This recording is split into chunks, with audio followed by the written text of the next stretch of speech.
I'd have been scared to death. At least it missed Elisha. Anyway, the hole is still there, and there's a little sign explaining all about it.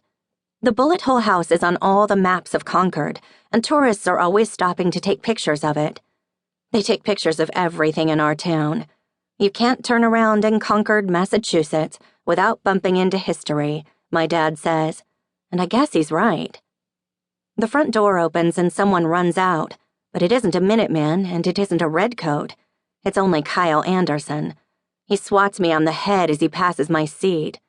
It's more of a big brother swat than a mean swat, though. I've known Kyle since I was in diapers. "Hey, Emma," he says. "Hey, Kyle."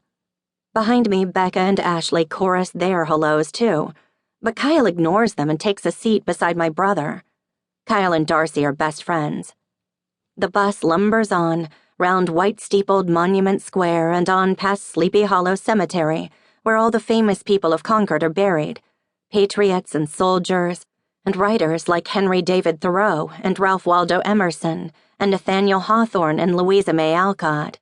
As we swing on to Old Bedford Road, the final leg of the bus ride to Walden Middle School, I start to feel sick. The butterflies in my stomach feel more like a herd of buffalo, and I'm worried I might throw up like I did the first day of kindergarten. My mother loves to tell the story of how when she dropped me off in the classroom that day, my teacher leaned down to say hello, and I was so nervous I threw up all over her shoes. "Emma really made a splash," is my mother's punchline. It always gets a laugh. I don't feel like laughing now, though. I close my eyes and breathe deeply, trying to calm the stampeding buffalo. I can only imagine the impression I'll make on my first day of middle school if I walk into the classroom and barf. It doesn't help that I can hear Becca and Ashley whispering about my skirt again. I feel my face grow hot and wish for the millionth time that my mother hadn't made me wear it. It's pretty and everything and nearly brand new, but still it's a hand-me-down. My mother said it looked fine and that no one would ever know, but I knew better. The bus slows as we reach Half Moon Farm, but there are no Delaney's at the bus stop except Jess's dog Sugar, looking mournful, so we keep going. Jess's mom always drives her and her brothers on the first day of school. Her dad must have decided to keep up the family tradition this year. I wish he hadn't. Not that Jess could make Becca and Ashley any nicer. That would take complete personality transplants, but it always makes me feel better having my best friend around. Trying to block out their comments, I concentrate on my poem again. I'm working on finding a good rhyme for grape. Ape, cape, tape, when we pull up in front of the middle school.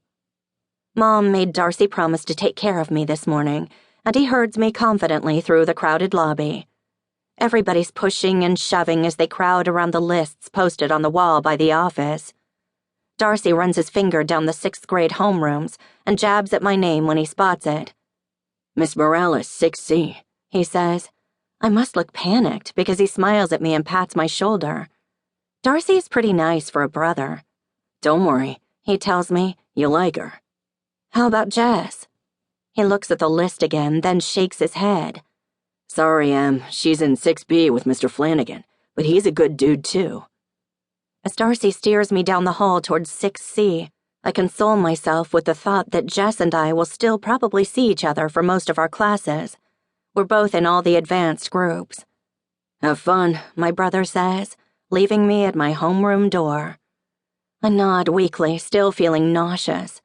No one pays me the slightest bit of attention as I walk in. They're all too busy looking for their name tags. I circle the desks nervously, hunting for mine. Great.